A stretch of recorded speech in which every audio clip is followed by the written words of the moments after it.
the latest top 16 reveal coming out with the assignments. I wonder, do you spend much time trying to understand the logic of why you're going to one place versus another? No, I just keep hoping and praying that somehow we can host and end up in the Kansas City region. I know there's a lot that goes into it, and I went to a mock selection draft in, let's see, I think it was in the fall, I think it was in August up in Chicago, and was blown away by just the process and the number crunching and the time that it takes to really break down not only who's in but also the bracketing. So I know it's a tough job, and there's a lot of different angles they can look at. A lot of different factors go into it. I just we'll see how it all plays off. That's out of our control, and I'm excited for Thursday. I'm excited for our seniors. I'm excited for our team, and we'll just focus on, next game and worry about postseason when that gets here. For Thursday being Jordan Frericks' last game, I think you guys were the first to give her an offer back when she was playing at Quincy Notre Dame.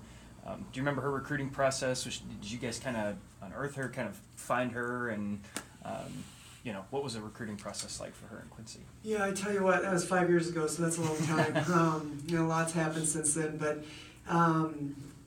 I can't remember if we were the first to offer her or not. I guess you'd have to ask her that. It's just not fresh in my memory. Mm-hmm. But we did watch her play when we coached at Illinois State.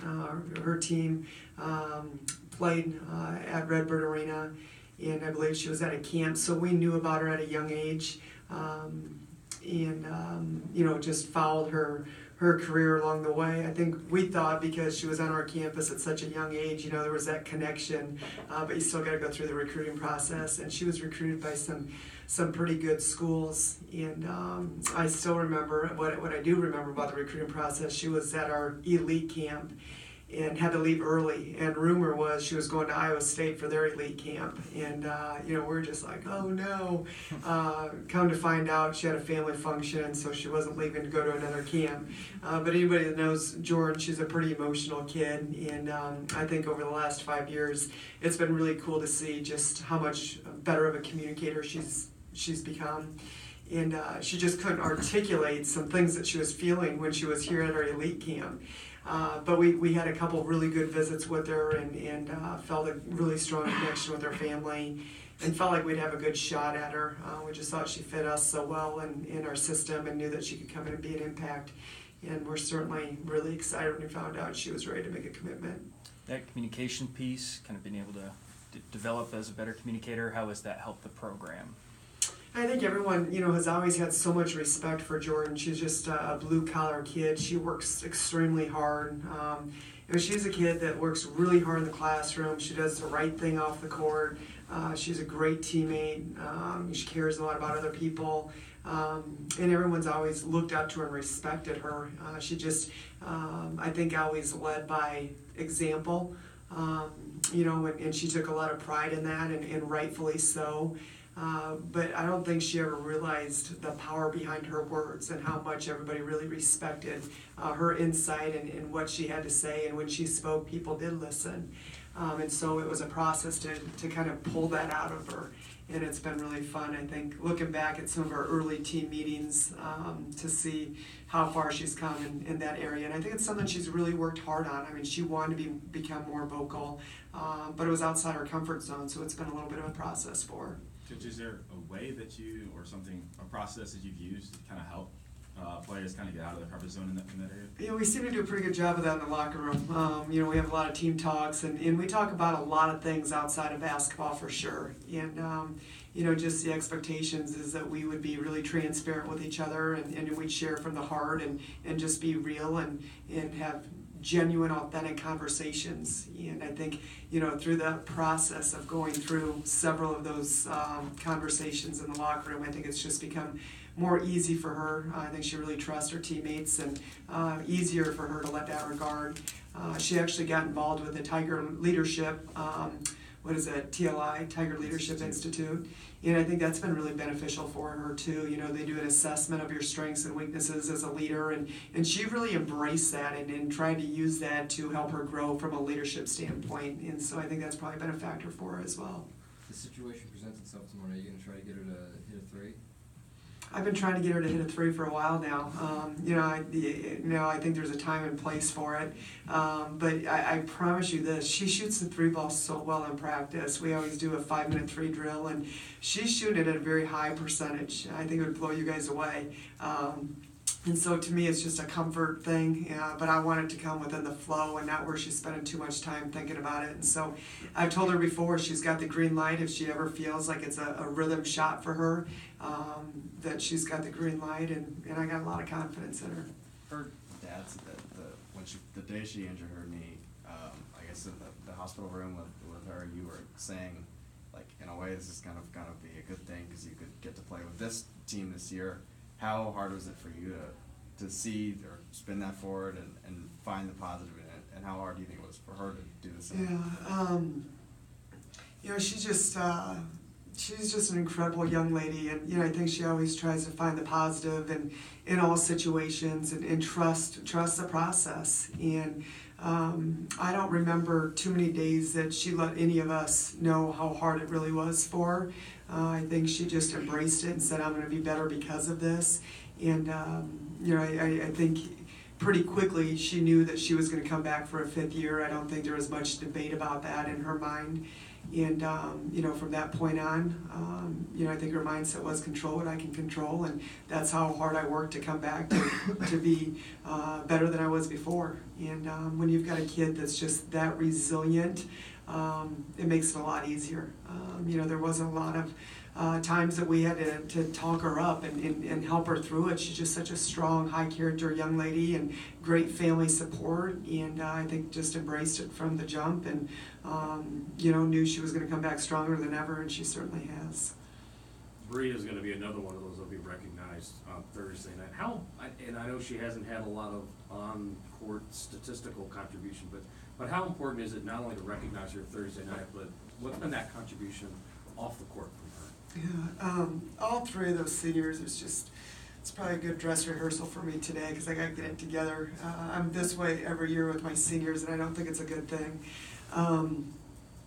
Bree's had a tough road. She just was so talented, and she was a special kid at a young age. I mean, I think early in her high school career, she was a top 50 kid in the country and really had a promising future, and just had setback after setback, and just continued to battle back. And I think for all of us to watch what she's gone through, and just her passion to get back on that court again and again and again, and the toughness and the discipline and the work ethic that it takes to come back from an ACL. Emotionally, mentally, and physically, I mean, it's a lot there, and she just continued to battle back. And even at the beginning of this year, I think she would have, in her heart, she wanted to give it one more shot. Now, who does that after 5 ACLs, right? But I think in her heart, that's really what she wanted to do. But in her mind, I think she probably felt like, okay, I can't.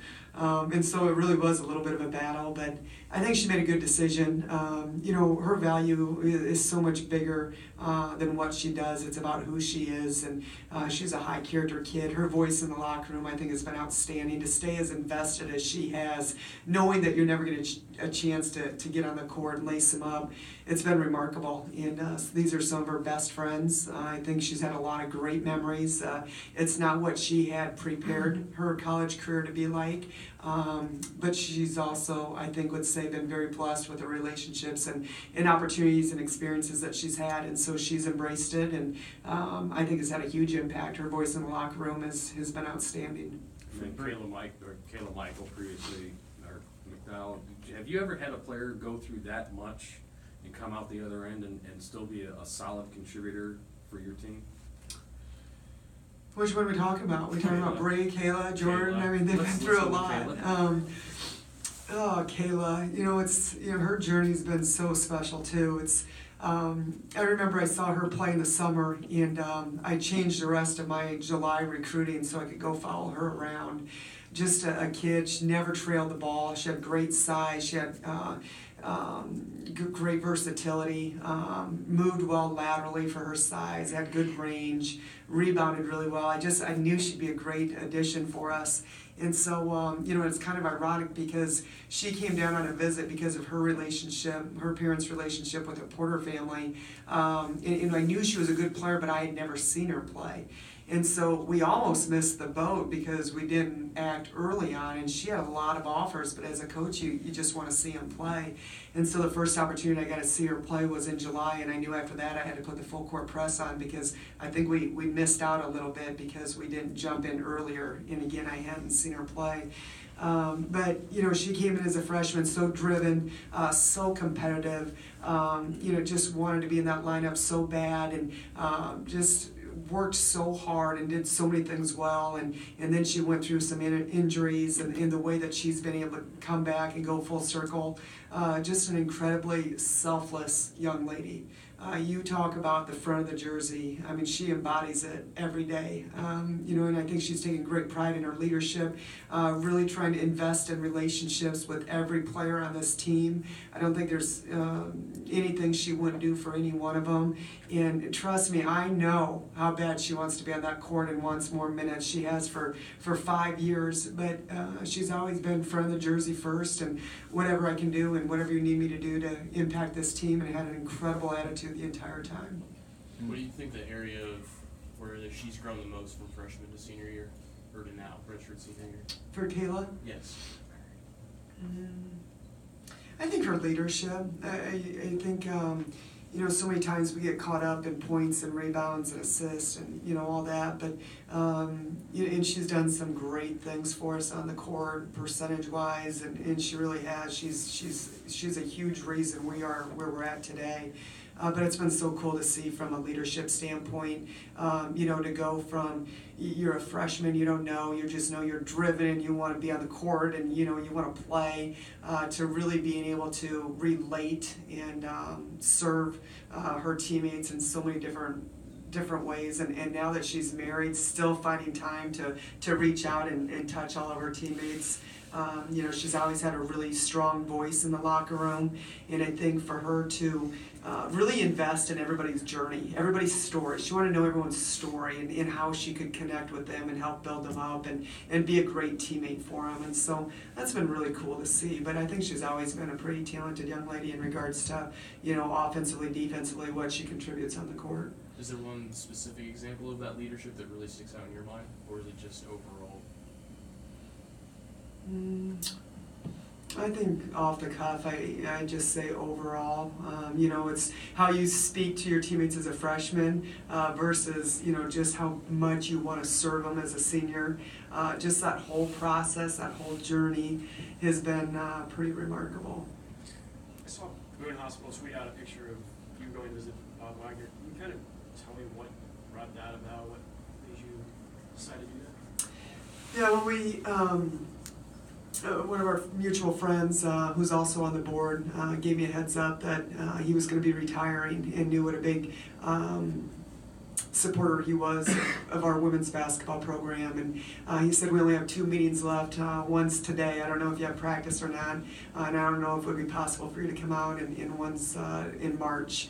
And he said, hopefully you're going to be coaching in March. And so this might be the only opportunity if it works for you, and just a chance to, I think so many times we get caught, just with our tunnel vision and doing what we do, and coaching and the games and wanting the fans to come out and support us. But any opportunity that we get, not only my staff, but even more importantly, my players, we want to go out and touch this community and make sure they understand how much we value them and appreciate what they do. And obviously on a much larger stage, the way he's impacted this community through being on that board is pretty awesome. I just wanted to give back to him and let him know how much we appreciated it.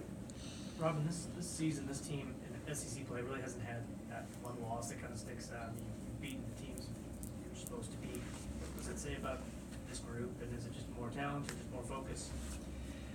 Well, it's so easy to just pause and you go back and you think, man, that game or that game, we want more wins than we have now. But you're absolutely right. I think when you look at just the league as a whole and how tough it is and how we've competed in all the games, it's been a really special year.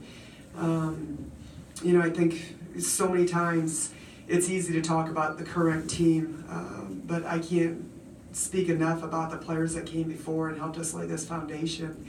And I don't know if people understand, but that's a huge part of it. That foundation that you build is a huge part of it. And we had some really talented kids that were really invested and again, played for the front of the jersey and I think helped embrace this community and to come out and support us. But going into this season, yeah, I think we've got a lot of talent. I think we've got, took a little bit of time for people to get, I think, comfortable in different positions. Jordan coming back, Amber Smith moving to a stretch forward to a perimeter player.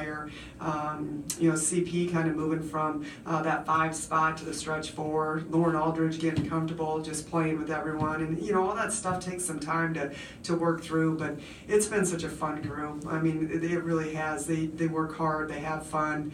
I've learned a lot from them this year. I know this is a team that plays much better when they're really just having fun and enjoying the game. But they take that front of the jersey very seriously, and they want to make our community proud, and I think they have. Coach, how do you avoid looking past an opponent like Vanderbilt with it being such an emotional night? Yeah, I don't anticipate we will. I know as a coaching staff, we'll make it very clear to our players, and they will respond. I mean, we've been transparent with them all year long about what this looks like coming up, and I think they've got respect for everybody in this league. You watch the scores, you watch the games. They're right in there. You look at Florida, you look at Vandy, you look at Ole Miss. I mean, all those teams, Arkansas. There's not that big of a difference in teams in the SEC, and on any given night, anything can happen. I think Vandy has as much offensive firepower as anybody does in the league. When they're hitting their shots, they're a tough team. So, but even bigger than that probably is the fact that it's our senior day, and I know that these players will rally around their seniors and do everything they can to make sure we send them off on the right note. You opened up talking about the emotion of Thursday night, and I know you had a big emotional game on Sunday as well. What's been the biggest change that you've seen in this team this year, handling those big moments as opposed to the one you had last year that sometimes had problems with those? We did all right against South Carolina last year. It was a pretty big moment. But, again, I think it's a process. I do. I think it's a part of the journey, and you learn. You learn through the process. And, it's like this year. We get beat at Georgia and had a hard time, and it felt like we were down 20 the entire game. But really, going into the fourth quarter, we're down 1, and we're right where we need to be. But we couldn't embrace that ugly game, where nothing seemed to be going smoothly. Well, if you don't learn from that, I don't know that you beat Auburn. Auburn was not a pretty game for us. There was a lot of ugly possessions there, but we reminded them of that in the fourth quarter, and we responded, so we learned from it. I think it's the same thing over the last couple years. We've had some big opportunities and some big moments, and we've capitalized on some of them, and the other ones on the scoreboard, it didn't result in a win, but I think there was still growth, and there's certain things that we took away that we became a better team and a better program because of it. It's time for 1 or 2 more. Before the season began, you said that you thought George still had to kind of work back into her timing. When do you feel like she kind of got back to being 100% this season? Yeah, I don't know if you would say a specific game. I think early on, she had some really strong games out of the gate, and it just maybe a little bit up and down throughout, that middle part of the season. But I know this, she's at the peak of her game right now. I think she's playing so strong, so explosive, so confident. I think she is just soaking up, just every moment with this team, being able to put on that jersey. And she's playing at a pretty high level right now. I'm excited for her. That's how you want your seniors to go out. Similar moment in time question, but you've got a lot of valuable minutes out of the bench, whether it's points, minutes, contribution, total. Was there a moment where you realized they quit thinking and just went out and played, relaxed? I think that's been a process too. And again, I don't know that I would say, on a specific game, because I think it's a little bit different for all of them, whether it's Noop or Jordan Roundtree, Hannah, Kayla, you know, I mean, it's just different for each one of them. But the thing we talk about a lot in practice is just staying the course and, you know, trying to remind them, and there's such a tough role because you really do fluctuate a lot in minutes played when you're in that reserve role, and to just challenge them to prepare as if they're a starter, because their minutes, whether it's 2, 4, 8, 14, could be the difference in a win-loss. And to do that consistently game after game after game, and maybe have games where you don't even get in, that's a really challenging thing to do. But when you're really invested in the front of the jersey and in your sisters that you're playing alongside with, you find a way to get yourself back up every game and go out there and compete. And, you know, I've said this before too, I've seen so much growth in those kids, I should say in those young ladies in practice. You know, they continue to elevate their game, and maybe there's opportunities where you guys haven't seen that, but their work ethic and practice, and you know, we're seeing them get better every day, and that's a sign of you know, just some great players that they can stay the course even despite maybe not getting the minutes in games. Coach, I'm sure you saw it after the game. There are a lot of families who stuck around for autographs with Sierra and Sophie and a few of the other players. I guess, what does it say about them or in their priorities, that they were willing to stay for half hour, 45 minutes afterwards, and get everybody an autograph? Yeah, I love my team. I'm proud of them. I think, you know, their investment in this community, we understand people are invested in us, and we appreciate so much when they come out, and we want to be there for them too. And you know, I think that's not common when college kids, after such an emotional game, are sticking around for 45 minutes to an hour to just continue to take pictures and you know, sign basketballs but I think, you know, we've got a group of young ladies that understand too that this isn't going to last forever. This is a really special time in their life, and they want to pour back into this community as much as they can, and you know, I'm proud of them. I think they do things the right way.